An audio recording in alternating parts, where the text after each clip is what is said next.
I'm Penny Nance. I'm the CEO and president of Concerned Women for America. And thank you all for being here. I bet you're disappointed that we didn't do it out in the pouring rain in front of the British Embassy as we originally planned. We took mercy on you. But okay, I'm outing all the evangelicals in the room. What's the Westminster Shorter Catechism? What is the chief end of man? But to love him and glorify him forever.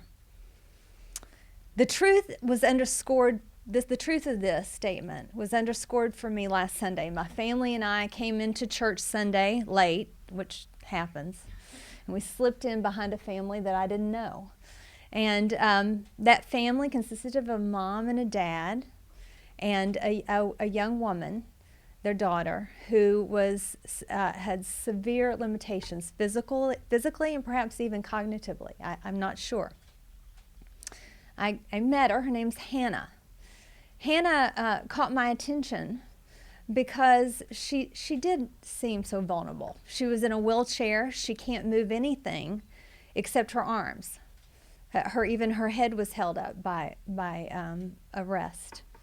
And I have to be honest that when I came into church, I felt sorry for her.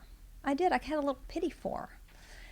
But that all changed quickly as the service moved on, because as we're sitting here in our kind of happy clappy church, I watched Hannah worship and praise the Lord.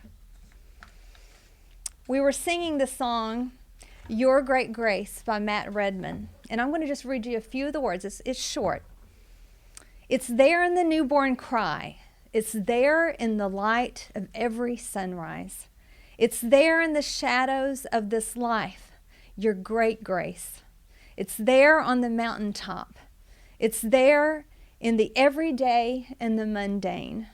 It's there in the sorrow and the dancing. Your great grace. Oh, such grace. From the creation to the cross, from the cross into eternity, your grace finds me. Your grace finds me. It's there on the wedding day. It's there in the weeping by the graveside.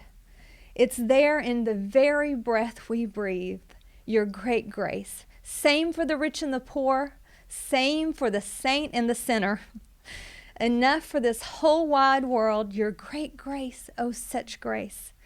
There in the darkest night of the soul, there in the sweetest songs of victory, your grace finds me.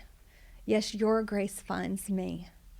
And as I watched Hannah in front of me, who at first I felt sorry for, I watched her raise her hands, her arm, which by the way, she can't use her hands, but she could raise her arms in worship of her God. What's the chief end of man? To love him and enjoy him forever. And she, in that moment, and every Sunday, by the way, because she's on time and I'm late, she's there worshiping her God. So here's my point. Who are we to decide? Who do we think we are that we decide who gets to live and who doesn't? Whose life is valuable and whose is not? This is way beyond our pay grade. This is a matter for God. And it's certainly a matter for loving parents who love their child. And so we just humbly come before the sovereign nation of the UK and say, reconsider. We welcome Charlie Gard with open arms in our nation's shores. There are people here who want to care for him. His family wants to continue to fight for him. At the end of the day, it will be up to God whether Charlie lives or he doesn't. But we want to welcome life. And that's what we do at Concerned Women for America and here in the pro-life movement in the U.S. So thank you.